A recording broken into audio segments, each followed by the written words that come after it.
إن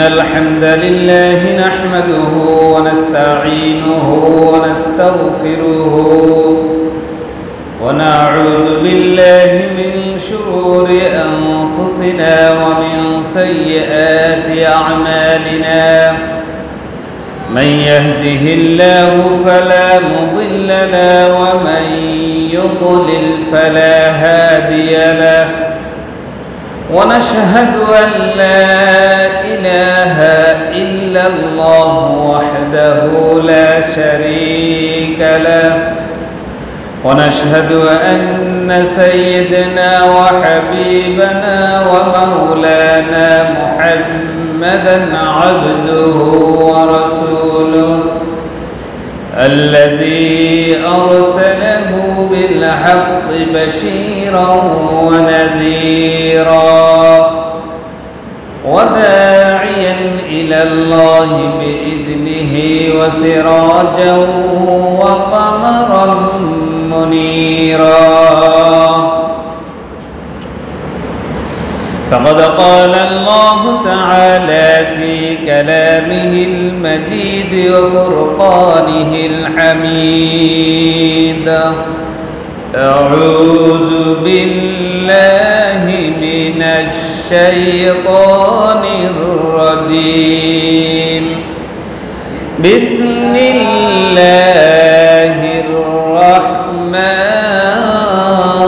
الرحيم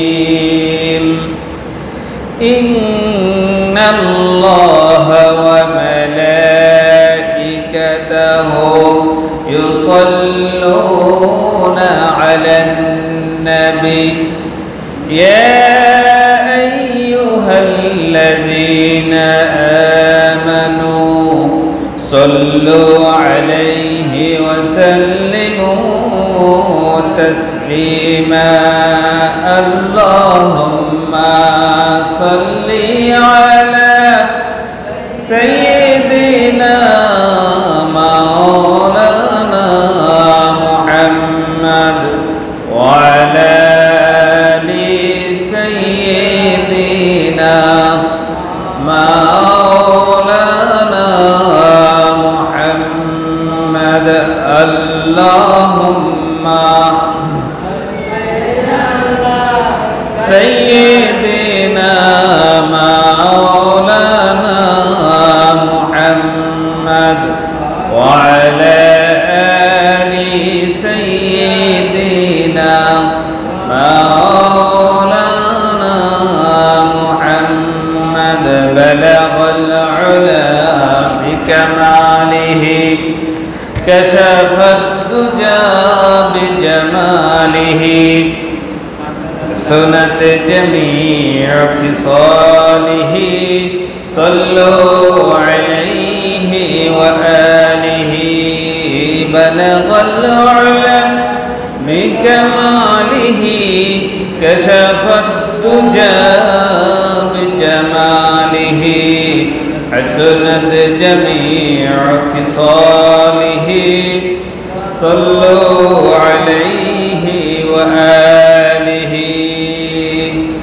الحمد لله ঐতিহ্যবাহী নাসিবপুর কেন্দ্রীয় জামে মসজিদ কর্তৃক আয়োজিত সাপ্তাহিক আজকের জুমার প্রোগ্রাম এলাকা এবং সমাজের বিভিন্ন প্রান্ত থেকে, শহর থেকে, বন্দর থেকে, নগর থেকে আগত সম্মানিত ইসলামপ্রিয় তাওহীদি জনতা, হযরত উলামায়ে কেরাম, শ্রদ্ধাভাজন মুরব্বির ইজ্জত, সম্মানিত যুবক ভাইরা, পর্দার আড়ালে যারা আমাকে শুনতে পাচ্ছেন, আমার শ্রদ্ধেয় সম্মানিতা মা এবং বোনেরা, শুরুতে আন্তরিক ধন্যবাদ, জুমার মোবারকবাদ জানিয়ে আপনাদেরকে সালাম জ্ঞাপন করছি।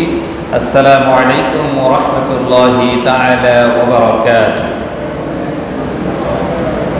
মহান আল্লাহ তাবারক ওয়া তাআলার দরবারে সর্বপ্রথম লাখো কোটি শুকরিয়া আদায় করছি যে মহান রব্বুল ইজ্জত ওয়াল জালাল আজকে আমাদেরকে অসংখ্য অগণিত মানুষের মধ্যে থেকে তিনি যাচাই করেছেন, বাছাই করে পছন্দ করে একটা নির্ধারিত আজকের নামাজীদের তালিকায় আমাদের নামটুকু তিনি অন্তর্ভুক্ত করেছেন। সাথে সাথে আমাদেরকে পারিবারিক পার্সোনাল সামাজিক, ব্যবসায়িক সহ যাবতীয় কাজকে উপেক্ষা করে আল্লাহটাকে সাড়া দিয়ে আগে আগে আমরা যারা মসজিদে আসার, বসার, কথা বলার, কথা শোনার সুযোগ প্রদান করেছেন, আমরা সে মহান আল্লাহ তাবারক ওয়া তাআলার দরবারে, ওনার আলিশান দরবারে কালিমাতে শুকর আদায় করছি। সকলে বলছি আলহামদুলিল্লাহ। সাথে সাথে আল্লাহ সৃষ্টি প্রধান আকর্ষক, পৃথিবীর শ্রেষ্ঠতম মহামানব, আশরাফুল আম্বিয়া, খাতামুন নবিয়্যিন, মুহাম্মদুর রাসূলুল্লাহ সাল্লাল্লাহু তাআলা আলাইহি ওয়াসাল্লামের উপর দরুদ পেশ করছি। আল্লাহুম্মা সাল্লি আলাইহি, আল্লাহুম্মা বারিক আলাইহি। সম্মানিত বন্ধুগণ, আপনারা সবাই কেমন আছেন? ভালো আছেন? আলহামদুলিল্লাহ, আমরাও আপনাদের দোয়া ভালো আছি। সুদ, সুদের ভয়াবহতা, সুদের শাস্তি এবং সুদ কিভাবে বন্ধ করা যায়, এই বিষয়টাকে সামনে রেখে কোরআন এবং হাদিস থেকে অল্প সময়ের মধ্যে কিছু কথা বলতে চেষ্টা করব ইনশাআল্লাহ। একই জাতীয়, সমজাতীয় পণ্য সামগ্রী পরস্পর চুক্তি করে অতিরিক্ত যেটা নেওয়া হবে সেটাকেই সুদ বলা হয়।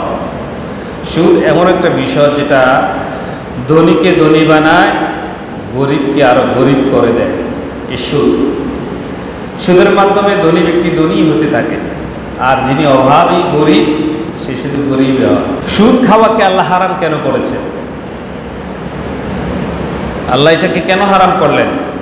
কারণ হচ্ছে সুদের মাধ্যমে টাকা থেকে টাকা আসে, টাকা বাড়ে। আপনি যদি 1 লক্ষ টাকার একটা বান্ডিল আমরা যদি আলমারিতে রেখে দিই, 1 লক্ষ টাকার একটা বান্ডিল যদি আলমারির মধ্যে রেখে দিই ড্রয়ারের ভিতরে, 1 বছর পর্যন্ত থাকলো। 1 বছর পর যদি 1 লক্ষ টাকা বের করা হয়, তাহলে এখানে কয়টা টাকা থাকবে? 1 লক্ষ। 1 লক্ষ টাকার একটা বান্ডিল আলমারিতে রেখে দিলাম, 1 বছর পর আমি এটা খুললাম, 1 লক্ষ টাকায় কত থাকবে? বাড়বে না বরাবর থাকবে? বরাবর থাকবে, টাকা বাড়বে না। যদি 6 মাস পরে খুলি তাও কি বাড়বে না? 1 সপ্তাহ, 1 মাস পরে খুললে 1 লক্ষই থাকবে।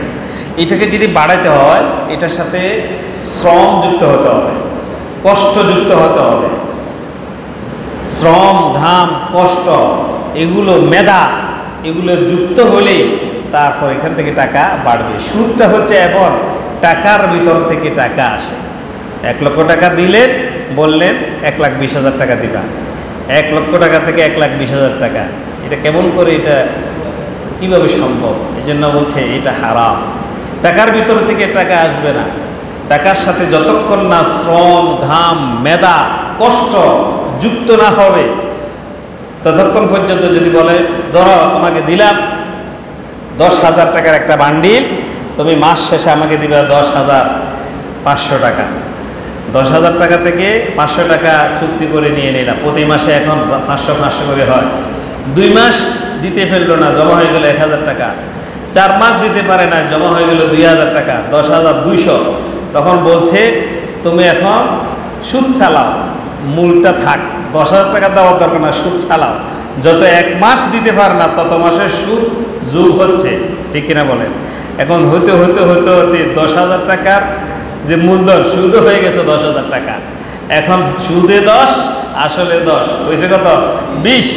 এখন 20,000 টাকা দিতে দিতে তার টিউবওয়েল, ঘর দুয়ার, বাড়ি সব বিক্রি করি, শেষ পর্যন্ত ফরের লুঙ্গি পর্যন্ত থাকে না। এরকম আছে না নাই? এটা খুব কঠিন জিনিস, চক্রবৃদ্ধি হারে সুদ। এই জন্য আল্লাহ রাব্বুল আলামিন বলছেন, ইয়া আইয়ুহাল্লাযীনা আমানু লা তা'কুলুর রিবা আদআফাম মুদাআফা। ঈমানদারগণ, তোমরা চক্রবৃদ্ধি হারে সুদের ব্যবসা করো না। 10,000 টাকার মাধ্যমে 1,000 টাকা, কাউকে 1 লক্ষ টাকা ধার দিয়ে তার উপরে 2,000 টাকা করে মাসে মাসে, 1 লক্ষ টাকা দিয়ে 4,000 টাকা করে, 5,000 টাকা করে মাসে মাসে।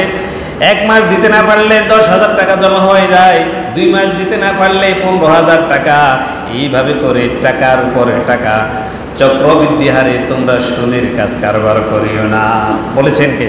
আল্লাহ পাক বলেছেন। খবরদার, এটা অনেক গুনাহ, মারাত্মক গুনাহ। গুনাহটা কি? আল্লাহ নবী বলেছেন, আর রিবা সালাসাতু ওয়া সাবউনা বাবান, সুদের রয়েছে 73টি গুনাহ। কয়টা গুনাহ? 73টি গুনাহ আছে। সুদ, যারা সুদ খায়, যারা সুদ দেয়, যারা সুদের সাক্ষী হয়, আর যারা লেখালেখি করে, 4 প্রকার লোক, 4 জন। একা একা নয়, না, লোক থাকে, 4 পক্ষ থাকে। এক পক্ষ সুদ দেয়, আরেক পক্ষ সুদ নেয়, আরেক পক্ষ লেখালেখি করে, আরেক পক্ষ সাক্ষী থাকে। এমনি তো কেউ কাউকে টাকা দিবে না। আমি যদি 1 লাখ টাকা চাই, আপনার সাথে সাথে দিবেন না, অমুকের নিয়ে আসো, কাগজ কলম নাও, স্ট্যাম্প নাও, ওই গ্রামের অমুক ব্যক্তি থাকতে হবে, ঠিক না? সবাই সাক্ষী রেখে তারপর বলে স্ট্যাম্পে লেখো 1 লক্ষ টাকা তাকে দিব 6 মাসের জন্য, প্রতি মাসে সে আমাকে কি দিবে? 1 লক্ষ টাকায় 5,000 টাকা করে দিবে। এটা স্ট্যাম্প লিখে দেয়। যে লিখতেছে সে কিন্তু সুদ খাচ্ছে না, দিচ্ছেও না, সে শুধুমাত্র লিখতেছে, আর সাক্ষী হিসেবে একজন সাক্ষ্য দেয়। নবীজি বলছেন, আকিলার রিবা ওয়া মুকিলাহু ওয়া কাতিবাহু ওয়া শাহিদাইহি ওয়া ক্বালাহুম সাওয়া। সুদ যে খায়, সুদ যে দেয়, সুদ যে সাক্ষ্য যিনি হয় আর যিনি লেখে, 4 জন সমান অপরাধী। বলে নাউজুবিল্লাহ। 4 জনের একই দোষ। কেউ প্রশ্ন করে, হুজুর আমি সুদ খাই নাই, আমি শুধু সাক্ষ্য ছিলাম, আমার কি দোষ? নবীজি বলছেন না, সাক্ষী যেহেতু ছিলেন, সাক্ষী থাকার কারণে রব্বুল আলামিন তোমাকে দোষীদের কাতারে নাম লিখিয়ে দিবেন। যিনি লিখবেন তিনিও দোষী, যিনি সুদ দিবেন তিনিও, যিনি সুদ খাবেন তিনিও। 4 ব্যক্তির উপর লানা রাসূলুল্লাহ সাল্লাল্লাহু আলাইহি সাল্লাম, নবীজি 4 প্রকার লোকের উপর অভিশাপ করেছেন। এই 4 জনের উপর আল্লাহর অভিশাপ। যারা সুদ খায় আর যারা সুদ দেয়, যারা লিখে আর যারা সাক্ষ্য থাকে, এই 4 জনের উপর আল্লাহর রাসূল লানত করেছেন, অভিশাপ দিয়েছেন। তাহলে বোঝা গেছে সুদ খাওয়া যাবে না? যাবে নাকি? না। সুদের সাক্ষী হওয়া যাবে না, সুদ দেওয়া যাবে না, সুদের লেখালেখির মধ্যে অন্তর্ভুক্ত হওয়া যাবে না। এখন সুদের গুনাহ কি? গুনাহ হচ্ছে 73টি। আর রিবা সালাসাতুন ওয়া সাবউনা বাবা, 73টি গুনাহ আছে সুদের। কোন কোন হাদিসে 70টি বলছেন। 73টি গুনার মধ্যে সবচাইতে ছোট গুনাহ যেটা, আল্লাহর নবী বলেন, আর রিবা সালাসাতুন ওয়া সাবউনা বাবা, সুদের মধ্যে রয়েছে 73টি গুনাহ। সর্বনিম্ন যে গুনাহ, সবচাইতে ছোট যে গুনাহ, সুদের কাজ কারবার করলে সবচাইতে ছোট যে গুনাহ, সেটা হচ্ছে নিজের আপন মায়ের সাথে জিনা করা। বলে নাউজুবিল্লাহ। আর হুজুরে বলেন নাউজুবিল্লাহ। নিজের মাকে বিয়ে করা সুদের একদম ছোট হচ্ছে নিজের মায়ের সাথে জিনা করা। আবার বলে নাউজুবিল্লাহ। মারাত্মক কথা। তাহলে সর্বনিম্ন যদি এটা হয়, সর্বোচ্চ জানা দরকার আছে। কোরআনে কারীমে সর্বোচ্চ কথা আল্লাহ বলে দিয়েছেন, فَإِن لَّمْ تَفْعَلُوا فَأَذَنُوا بِحَرْبٍ مِّنَ اللَّهِ وَرَسُولِهِ।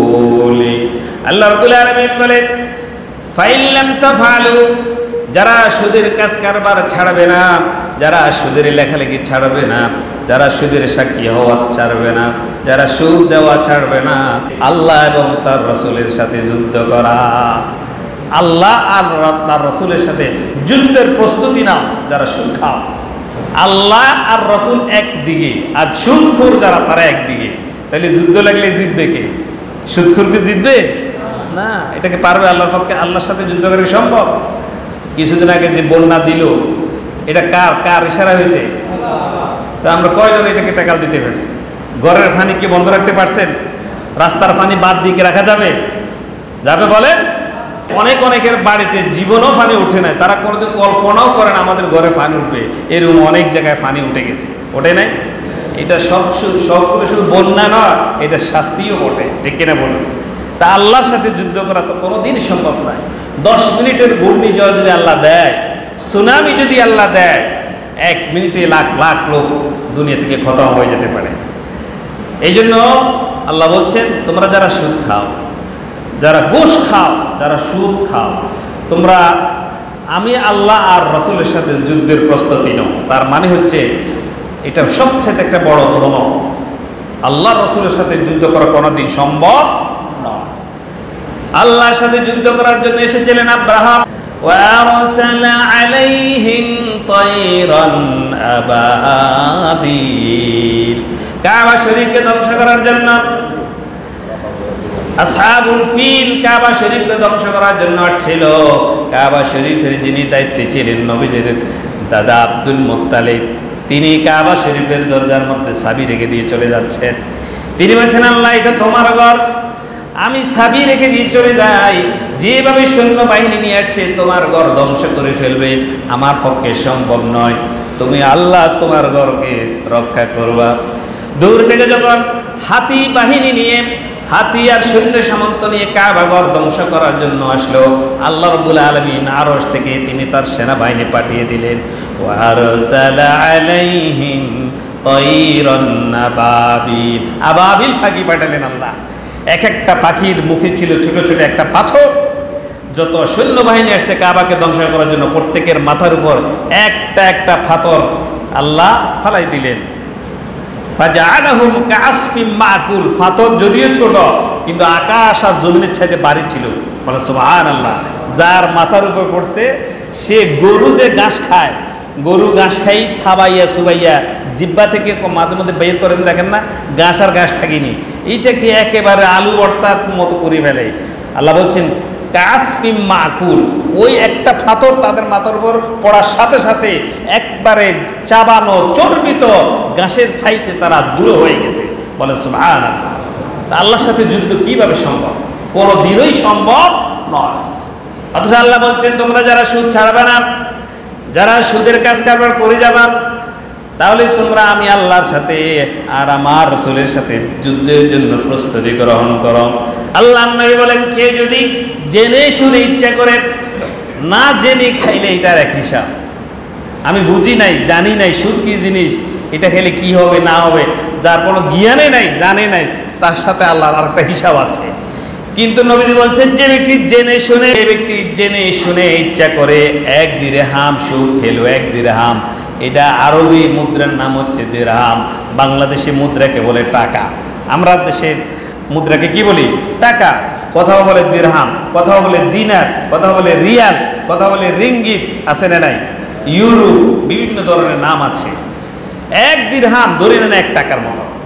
আল্লাহ নবী বলেছেন কেউ যদি 1 টাকা দিরহাম সুদ খায়, তাহলে 36 বার জিনা করলে যে গুনাহ হবে, 1 টাকা সুদ খাওয়ার কারণে, সুদ দেওয়ার কারণে, সাক্ষী থাকার কারণে, লেখার কারণে 36 বার যদি কেউ জিনা করে যে গুনাহ হতো, নবীজি বলছেন তার আমলনামায় তার চাইতে বেশি গুনাহ লিখে দেওয়া হবে।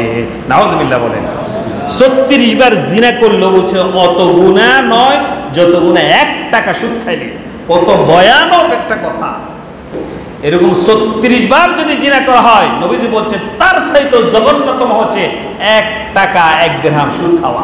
বলেন নাউজুবিল্লাহ। তাহলে এটা সবচেয়ে ভয়ানক কথা। সুদের নানান রকম নাম আছে। এখন সুদের স্টাইল, ফ্যাশন হিসেবে সুদ খায়। কিভাবে? সুদের নাম দেওয়া হচ্ছে প্রফিট। সুদ এখন আর লেখে না। ব্যাংকের যে প্রসপেক্টাসগুলোর মধ্যে সুদ লেখা নাই, এখন না থাকে মুনাফা। সুদের নাম দিয়েছে মুনাফা, সুদের নাম দেয় প্রফিট, সুদের নাম দেয় লভ্যাংশ, সুদের নাম দেয় বেনিফিট, ইন্টারেস্ট। এগুলো এইভাবেই ব্যবহার করা হয়। সুদ লেখেন এখন আর। তো অনেকে তো বোঝে না এটা লাভ। প্রতি মাসে লাখে 2000 টাকা 3000 টাকা নিচ্ছে, এটা কি লাভ না সুদ? বলে সুদ, এটাই সুদ। আপনি ব্যাংকগুলোর সাথে যে মান্থলি যে প্রফিট দেওয়া হয়, সুদী ব্যাংকে যদি করেন, ইসলামী ব্যাংকের এটা আরেকটা বক্তব্য আছে। ইসলামী ব্যাংকিংয়ের মধ্যে সুদ থেকে ওনারা বাঁচার জন্য ওদের কতগুলো অপশন ওনারা রেখেছে। বাংলাদেশে ইসলামী ব্যাংক অনেকগুলো আছে, আছে না? ইসলামী উইন্ডো ব্যাংকিংগুলোর মধ্যে সুদবিহীন অনেকগুলো প্রজেক্ট আছে। কিন্তু সুদযুক্ত ব্যাংকে যদি টাকা রেখে যদি প্রতি মাসে লাভটা খেতে যান, আপনি টাকা খাচ্ছেন এবং সুদ খাচ্ছেন। আল্লাহ আমাদেরকে হেফাজত করুন, বলেন আমিন। সুদের শাস্তি কি? সুদ যে আমরা খাচ্ছি, সুদের শাস্তি হচ্ছে 3টা। কয়টা? 3টা শাস্তি আছে। আল্লাহ রাব্বুল আলামিন কোরআনে কারীমে বলছেন, আল্লাযীনা ইয়াকুলুনা আর-রিবা লা ইয়াকুমুনা ইল্লা কামা ইয়াকুমুল্লাযী ইয়াতাখাব্বাতুহু আশ-শাইতানু মিনাল মাস। যারা দুনিয়াতে সুদ খাবে, যারা সুদ দিবে, সুদের যারা সাক্ষী হবে, সুদ যারা লিখবে, এই লোকগুলো যখন মারা যাবে কিয়ামতের ময়দানে কবর থেকে তারা উঠবে। জিনে ধরা লোক যেভাবে চটফট করে, ভূতে ধরা লোক যেভাবে পাগলামি করে, এই লোকগুলো স্থির থাকবে না, অস্থির হয়ে যাবে, নার্ভাস হয়ে যাবে। সুদী কাজ কারবার যারা করে তাদের কোনো স্থিরতা নেই, সংসার জীবনে তাদের কোনো স্থির নেই, পারিবারিক জীবনে অস্থির, ব্যবসায়িক জীবনে অস্থির, সামাজিক জীবনে সে অস্থির। কারণ ইয়ামহাকুল্লাহুর রিবা ওয়া ইউরবিস সাদাকাত, আল্লাহ বলছেন যারা সুদ খায় তাদের পরিবার, তাদের ব্যবসা, তাদের ব্যক্তিগত জীবনের মধ্যে আমি আগুন লাগিয়ে দিব, আমি তাদের জীবনকে ধ্বংস করে দেব। সুদী জীবনটাকে আল্লাহ ধ্বংস করে দেবেন, এটা আল্লাহর ওয়াদা। ইয়ামহাকুল্লাহুর রিবা, সুদকে ধ্বংস করবেন কে? আল্লাহ। তো সুদকে ধ্বংস করবেন মানে সুদী কাজ কারবার যারা করে তাদেরকে ধ্বংস করবেন। সুদকে কি ধ্বংস করবে? সুদ তো টাকা, সুদ তো একটা টাকা, এটাকে নয়। এটা যারা ইউটিলাইজ করবে, যারা ব্যবহার করবে, তাদের জীবন জিন্দিগির মধ্যে আল্লাহ অস্থিরতা সৃষ্টি করে দিবেন। কোনো ভালো কাজ তার কাছে ভালো লাগবে না, ভালো মানের খাবার ভালো লাগবে না, নামাজের মধ্যে তার মনোযোগ আসবে না, কারণ সুদের সাথে সম্পৃক্ত। ইয়ামহাকুল্লাহুর রিবা, আল্লাহ বলছে সুদকে আমি ধ্বংস করবই করব, এটা আমার ওয়াদা। কার ওয়াদা? আল্লাহর ওয়াদা। কিয়ামতের ময়দানে এই লোকগুলো জিনে ধরা লোকদের মতো উঠবে। কেন তারা জিনে ধরা পাগল পারা লোকদের মতো কেন উঠবে? যালিকা বিআন্নাহুম ক্বালু ইন্নামাল বাইউ মিসলুর রিবা, তারা বলতো ব্যবসা আর সুদ তো একই জিনিস। তাদেরকে যখন বলা হতো তোমরা সুদ কেন খাও, ব্যবসা করো, তো বলে যে ব্যবসা সুদ একই কথা। একটা কলম যে আমি 10 টাকা দিয়ে কিনে 20 টাকা বিক্রি করি, লাভ হয়েছে কত টাকা? 10 টাকা। কথা বলে, একটা কলম আমি 10 টাকা দিয়ে কিনলাম, কিনে 20 টাকা বিক্রি করলাম, লাভ হয়েছে কত? কথা বলে না, কত? 10 টাকা। এটা ব্যবসা। এটা কি ব্যবসা? আমি 10 টাকা দিয়ে কলমটা কিনতে গেলাম, কলমটা কিনে নিয়ে আসলাম, আমি রাখলাম, দোকান ভাড়া দিলাম, আমার শ্রম আছে, পুঁজি আছে, ঘাম আছে, বুদ্ধি আছে, কয় টাকা বিক্রি করলে আমার লাভ হবে, আমি একটা অ্যামাউন্ট বসালাম, তারপর বিক্রি করলাম, তারপর 10 টাকা আসলো, এটা হচ্ছে ব্যবসা। এটার নাম কি? ব্যবসা।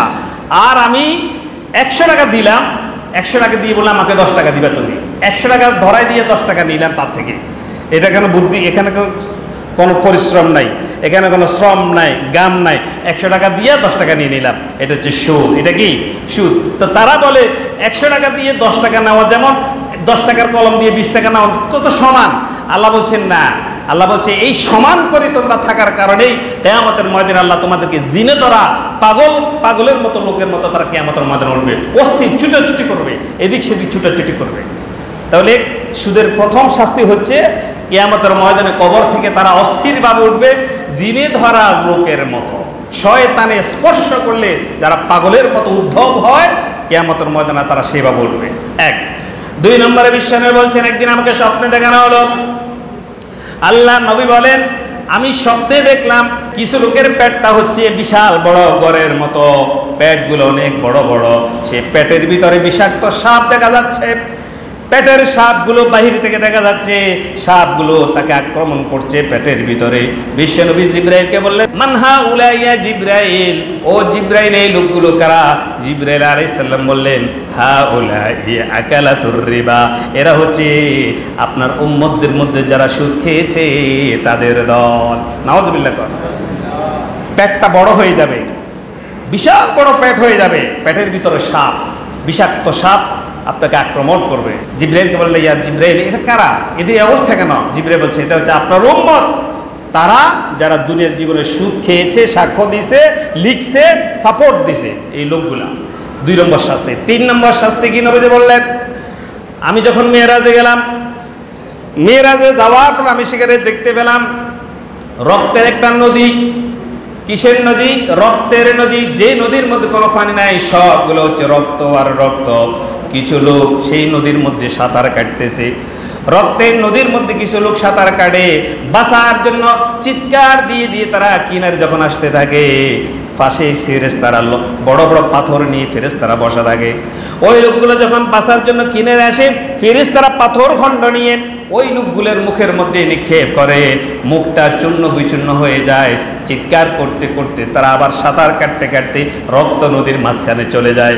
আবার যখন চিৎকার দিয়ে দিয়ে বাঁচার জন্য পাড়ে আসে, আবার তাদেরকে পাথর নিক্ষেপ করা হয়। নবীজি বললেন, মানহা উলাইয়া জিবরিল, ও জিবরিল, এই লোকগুলো কারা যারা বাঁচার জন্য আকুতি করছে, বারবার কিনারা আসতে চাচ্ছে কিন্তু পাচ্ছে না? এরা কারা? জিবরাইল বলল, আউলাই আকালাতুর রিবা, এরা হচ্ছে আপনার উম্মতের মধ্যে তারা যারা দুনিয়ার জীবনে সুদ খেয়েছে, সুদ দিয়েছে, সাক্ষ্য হয়েছে এবং লিখিত ছিল লিখে দিয়েছে। সুদ খাওয়ার এই 3 নম্বর শাস্তি। প্রথম শাস্তি হচ্ছে কবর থেকে উঠবে জিনে ধরা পাগলের মতো, জিনে ধরা ব্যক্তির মতো তারা উঠবে। 2 নম্বর শাস্তি হচ্ছে তাদের পেটগুলো বড় হয়ে যাবে, পেটের ভিতরে বিষাক্ত সাপ থাকবে। 3 নম্বর শাস্তি হচ্ছে রক্তের নদীতে তারা সাঁতার কাটবে আর বাঁচতে চাইবে, কিন্তু ফেরেশতা তাদের উপরে পাথর নিক্ষেপ করে তাদেরকে উঠার আর বাঁচার কোনো সুযোগ তাদেরকে দিবে না। আল্লাহ রাব্বুল আলামিন বলেন, فمن جاء موعظة من ربه فانتهى فله ما سلف, যার কাছে তার প্রতিপালকের সিদ্ধান্ত আসার পরও যাদের কাছে আল্লাহ রাব্বুল আলামিনের পক্ষ থেকে উপদেশ এসে গেছে যে সুদ খেলে গুনাহ হবে, সুদ খাওয়া মানে নিজের মায়ের সাথে কি করা? জিনা করা।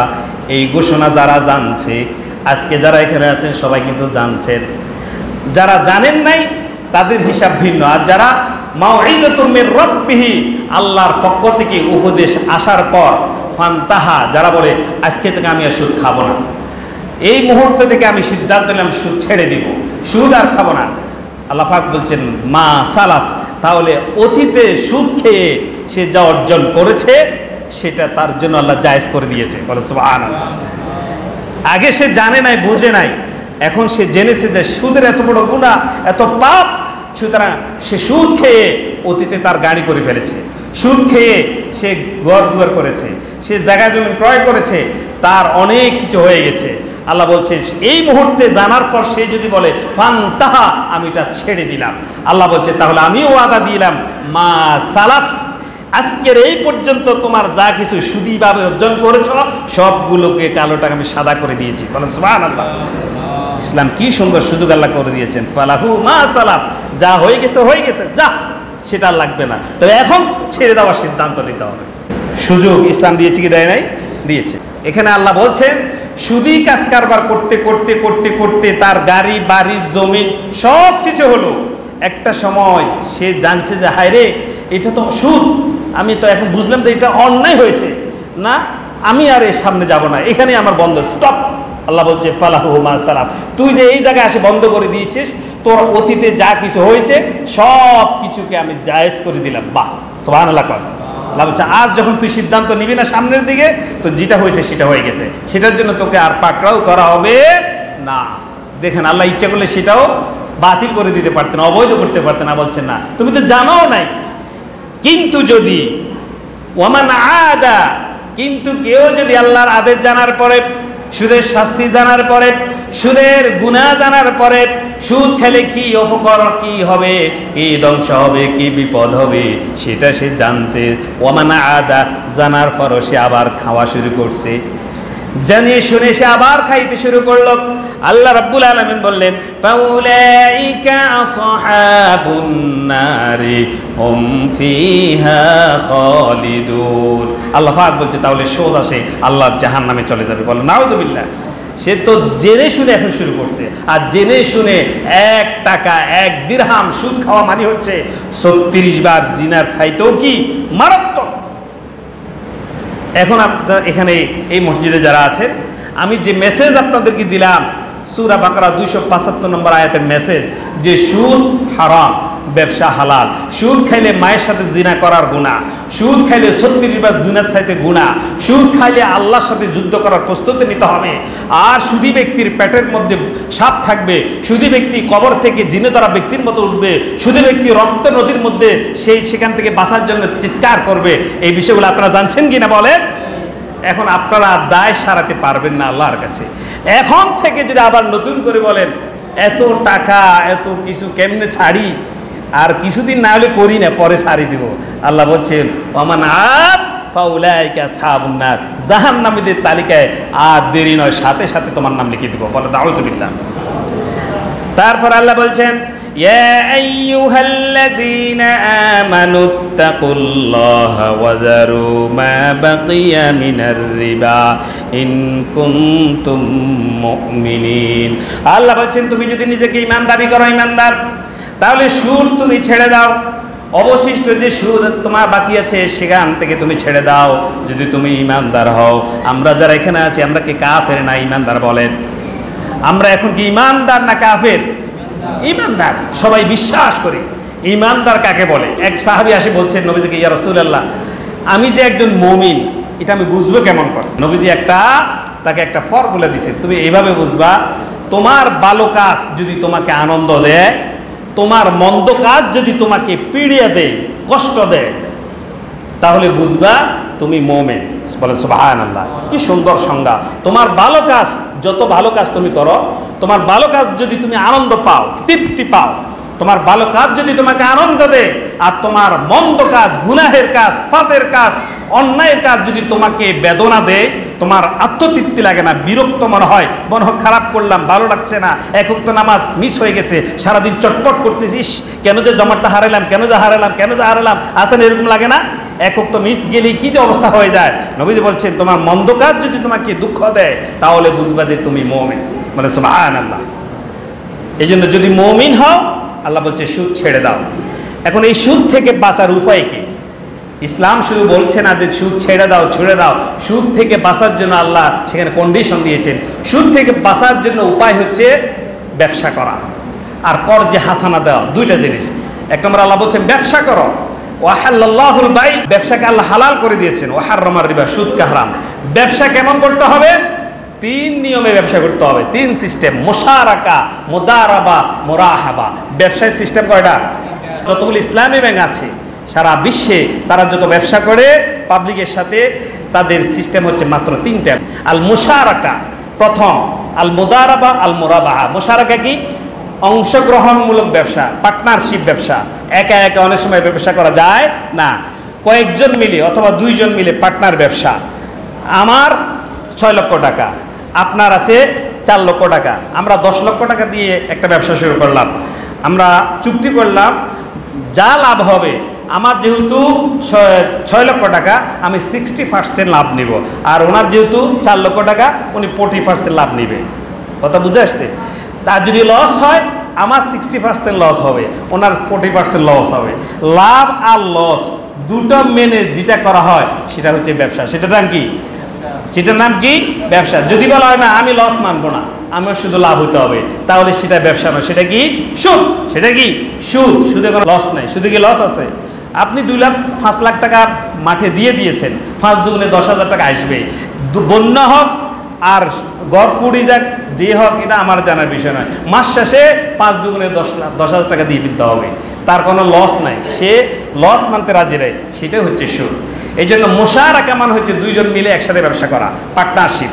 তারপর বলছে মুদারাবা, অর্থাৎ একজনের শ্রম আরেকজনের টাকা। কিছু কিছু মানুষ আছে অনেক টাকা, ব্যবসা বুদ্ধি নেই, আর কিছু লোক আছে অনেক বুদ্ধি আছে কিন্তু টাকা নাই, এরকম আছে না? ইসলাম বলছে যার টাকা আছে সেই দিবে টাকা, যার বুদ্ধি আছে সেই দিবে বুদ্ধি। তারা 2 জন চুক্তি করবে, আমার হচ্ছে টাকা, এই ব্যবসার মধ্যে 50 লাখ যাক, সবগুলো আমি দিব, তুমি শুধু শ্রম দিবা, বুদ্ধি দিয়ে ব্যবসা করবা। হ্যাঁ, তখন তাদের মধ্যে একটা চুক্তি হবে, মাস শেষে তোমাকে আমি এত টাকা দিব। যার টাকা সে বলছে একটা চুক্তি, তোমাকে আমি 30,000 টাকা দিব বা 1 লক্ষ টাকা করে দিব। এটাও জায়েজ। ইসলাম বলছে এইভাবে জায়েজ। এখানে যদি লস হয় তাহলে যার টাকা সে লস টানবে, যে শ্রম দিছে তাকে কিছু দিতে হবে না, কারণ তার তো শ্রম দিছে সেটাই লস। সে যে শ্রম দিল সেটাই তার কি হয়ে গেল? লস হয়ে যাবে। হ্যাঁ, ওই লোক যদি ইচ্ছে করে যদি তাকে ব্যবসায় লস করায়, তার কারণে যদি লস হয়, তাহলে তাকেও ওইটা ক্ষতিপূরণ দিতে হবে। এই জন্য এটা হচ্ছে 2 নম্বর অপশন, মুশারাকা, মুদারাবা। আরেকটা হচ্ছে মুরাবাহা, ব্যবসা সিস্টেম। অর্থাৎ আপনার ঘরে একটা ফ্রিজ নাই এবং একসাথে কেনার মতো টাকাও নাই। আপনি একজন দোকানদারের কাছে গেলেন অথবা একটা ব্যাংকের কাছে গেলেন, ব্যাংক আপনাকে 50,000 টাকা দিয়ে একটা ফ্রিজ কিনলো। ব্যাংক 50,000 টাকা দিয়ে একটা ফ্রিজ কিনে সেখানে 10,000 টাকা তাদের যাবতীয় খরচ পাতি লাভ 10,000 টাকা বসাই দিল। তাহলে 50,000 সাথে 10,000 দিলে কয় হাজার হয়? 60,000। আপনাকে বলছে আসেন আপনি ফ্রিজটা নিয়ে নেন, আপনি ফ্রিজ নেন, আপনার সাথে আমাদের চুক্তি, এই ফ্রিজ আমরা কিনছি 50,000 টাকা দিয়ে, 10,000 টাকা হচ্ছে আমাদের যাবতীয় খরচ এবং লাভ। এই 10,000 টাকা বসাইলাম, 60,000 টাকা আপনি আমাদেরকে 10 কিস্তিতে অথবা 12 কিস্তি অথবা 24 কিস্তি অথবা 6 অথবা 4 কিস্তিতে আপনাদেরকে পরিশোধ করবেন। ইসলাম এটাকে জায়েজ করেছে, সুবহানাল্লাহ কর। ব্যাংকগুলো এই নিয়মে ব্যবসা করে, যারা ব্যবসায়িক লোন নেয় ইসলামী ব্যাংকিং থেকে, তাদেরকে এই সিস্টেমে ব্যবসাগুলো করে। তখন ফ্রিজের যিনি ফ্রিজ নিয়েছে ওনার লাভ কি? ওনার লাভ হচ্ছে উনি একসাথে ফ্রিজ কেনার সামর্থ্য নাই, উনি মাসে মাসে কিস্তি কিস্তি দিতে দিতে একসময় ফ্রিজের মালিক হয়ে গেল। আর ব্যাংকের লাভ কি? ব্যাংক ফ্রিজটা বিক্রি করে 10,000 টাকা তারা লাভ হলো, সেটা হচ্ছে ব্যাংকের লাভ। সুতরাং এটা জায়েজ করেছেন। তবে যদি এখনকার ব্যাংকের সিস্টেমটা লোনটা হয়েছে যদি এমন যে আপনার সাথে ব্যাংক লোন, যারা যারা ব্যাংক লোন ব্যবসা করেন অধিকাংশ ক্ষেত্রে এমন হয় যে কোনো ব্যাংকের মধ্যে এরকম হয়ে যায় যে 5 লক্ষ টাকা যদি ঋণ প্রস্তাব করে লোনের জন্য, ব্যাংকগুলো তাদেরকে যাবতীয় শর্ত কন্ডিশন পূরণ করার পর ব্যাংকে ডেকে নিয়ে 5 লক্ষ টাকা দিয়ে দেয়। কী দেয়? টাকা দেয়। টাকা দিলে উনি টাকা দিয়ে ওনার মতো করে যা কিছু করে, এটা সুদ হবে। আপনি ব্যাংক দিচ্ছে আপনাকে টাকা, আপনি সেই টাকার বিনিময়ে টাকা দিচ্ছেন, তাহলে এটা সরাসরি সুদ। এই কাজে যাবে না, এই ফোনটা যাবে না। ব্যাংক যদি আপনাকে মাল কিনে দেয়, মাল কিনে দিবে, আমি ব্যবসায়, আমি বলতে হবে আমার 10 লক্ষ টাকার মাল লাগবে, মালের বাউচারগুলো আমি তাকে দিব, প্রস্তাবপত্র, এই মাল আমার মোট 10 লক্ষ টাকা লাগবে। ব্যাংকে প্রস্তাব দিলে ব্যাংক হয়তো আমাকে টাকা দেওয়ার সাথে সাথে একজন প্রতিনিধি দিতে হবে। প্রতিনিধি আমার সাথে মার্কেটে যাবেন, আমি কি কি মাল কিনি তিনি সব দেখবেন, অথবা তিনি কিনে দিবেন, আমি তার সাথে থাকবো, অথবা ব্যাংক মাল কিনে দিবেন, আমি মাল রিসিভ করব, অথবা টাকা দিলে আমার সাথে প্রতিনিধি থাকবে, আমি মাল কিনবো, ব্যাংকের টাকা লোকের টাকা প্রদান করবে, তারপরে বাউচার করে নিয়ে আসলে এটা জায়েজ হবে। এগুলো হচ্ছে মুরাবাহা। এই পদ্ধতিতে ব্যাংকগুলো কাজ কারবার করে। এই 3 পদ্ধতিতে ব্যবসা করা যাবে: মুশারাকা, মুদারাবা, মুহারাবা। এক সুদ বন্ধ করবেন কিভাবে? ওয়াজ করে সুদ বন্ধ করা যাবে না। ওয়াজ করে কি সুদ বন্ধ করা যায়? না। ওয়াজ করে, তাফসির মাহফিল করে বছরের পর বছর এ দেশের আলেম ওলামা ফির মাশায়েখগণ ওয়াজ করছেন সুদের বিরুদ্ধে, কিন্তু সুদ বন্ধ হয় নাই, কিয়ামত পর্যন্ত বন্ধ হবে না।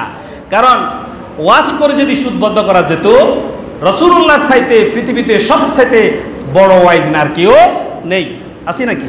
বিশ্বনবী হচ্ছে সবচাইতে বড় ওয়াইজিন। তাহলে নবীজিও মিম্বরে বসে বসে ওয়াজ করে সুদ বন্ধ করতে পারতেন, কিন্তু রাসূলুল্লাহ ওয়াজ করেও সুদ বন্ধ করতে পারেন নাই। তাহলে সুদ বন্ধ করবে কি করে বলেন? কেউ পারবেন? সুদ কিভাবে বন্ধ করতে হবে? আইন করে। কি করে বলেন? কি করে? সুদ কি করে বন্ধ করবে? আইন করে। তা আইন করে যে সুদ বন্ধ হবে, সে আইন বানাবে কে? মসজিদের ইমাম বানাবেন? না, আমার আইন তো আপনার মানবেন না। সেই আইন বানানোর জন্য, সুদ বন্ধের জন্য আরেকটা জায়গা আছে দেশে, সেটার নাম কি? পার্লামেন্ট। সেটার নাম কি? পার্লামেন্ট। আইন তৈরি হয় কোথায়? জাতীয় সংসদে। এখন জাতীয় সংসদে আপনাকে যেতে হবে। দেখেন, ইসলামী রাজনীতি যে মানুষে বলে ইসলামের রাজনীতি নাই, তারা বোকা। ইসলামের রাজনীতি বলছে কে? পুরো কোরআনটাই তো হচ্ছে রাজনীতি। এখন যদি সুদ বন্ধ করতে হয়, আইন করতে হবে। আইন তৈরি করতে হলে পার্লামেন্টে যেতে হবে। এখন পার্লামেন্টে যায় কারা? লোক যাদেরকে ভোট দিয়ে তারা যায়, নাকি? যারা নির্বাচিত হয়। তো এখন যদি সুদী লোককে আমি ভোট দিয়ে যদি পার্লামেন্টে পাঠাই, যে সুদ খায়, সুদের ব্যবসা করে, সে কি সুদের আইন চালু করবে? তাহলে কি করতে হবে? যারা সুদ খায় না, যারা সৎ লোক, ওই লোকগুলোকে ভোট দিয়ে তাদেরকে সংসদে পাঠাতে হবে। সংসদে যদি তিনি যায়, 2/3 মেজরিটি পার্সেন্ট সংসদ সদস্য যদি সুদ বিরোধী হয়, তারাই সেখানে দাঁড়িয়ে বলবে, মাননীয় স্পিকার, সুদ হচ্ছে মায়ের সাথে জিনার সমতুল্য গুনাহ। সমাজের রন্ধ্রে রন্ধ্রে এই গুনাহ প্রবাহিত হচ্ছে। এই গুনাহ থেকে জাতিকে বাঁচার জন্য আমরা সুদকে বন্ধ করার জন্য আপনার কাছে প্রস্তাব করছি। স্পিকার সকালের প্রস্তাবকে সামনে নিয়ে সবার কাছে আবার প্রস্তাব দিবেন বিল আকারে যে সুদ বন্ধ করা হোক। যারা যারা রাজি আছেন তারা হ্যাঁ বলেন। তখন 2/3 মেজরিটি পার্সেন্ট বলবে হ্যাঁ। যখন হ্যাঁ বলবে তখন হ্যাঁ জয়যুক্ত হয়েছে, হ্যাঁ জয়যুক্ত হয়েছে, হ্যাঁ জয়যুক্ত হলো। পরের দিন প্রজ্ঞাপন করে বলে দেওয়া হবে, বাংলাদেশের প্রত্যেকটা অফিসে, আদালতে, ব্যাংকে, বিমা কোম্পানি, পরিবার, সমাজে, সব জায়গায় সুদ বন্ধ করা হোক। বন্ধ হবে কি হবে না? পলিথিন বন্ধ হয়েছিল না অনেক আগে? আইন করলে বন্ধ হয়ে যাবে। তো সে আইন করতে হবে সংসদে, পার্লামেন্টে। অন্য জায়গায় আইন করে বন্ধ করা যাবে না। তো প্রশ্ন করে, তো আমরা এত সিল্লার কিনলে যদি এটা আইন করেই বন্ধ করা লাগে, আপনার এত সমস্যা কি? আপনি কেন এত চিল্লান? আমরা কেন চিল্লাই? হুজুররা কেন চিল্লায় জানেন? মোটিভেশন করার জন্য, সতর্ক করে দেওয়ার জন্য। কারণ ওয়াজ আর নসিহার মাধ্যমে সুদ বন্ধ হবে না, তবে মানুষ একটু সাবধান হবে, ঠিক কিনা বলেন? একটু সতর্ক হবে। আর বন্ধ করতে হলে আইন করতে হবে, আইন করতে হলে আপনাকে সংসদে যেতে হবে। আল্লাহ রাব্বুল আলামিন সবাইকে সুদ মুক্ত জীবন এবং ব্যবসা বাণিজ্যে, পারিবারিক, সামাজিক, অর্থনৈতিক সমস্ত কাজ থেকে সুদ মুক্ত রেখে আমাদেরকে জীবন চলার তৌফিক দান করুন, বলেন আমিন। সুবহানাকাল্লাহুম্মা ওয়া বিহামদিকা আশহাদু আল্লা ইলাহা ইল্লা আনতা আস্তাগফিরুকা ওয়া আতুবু ইলাইক।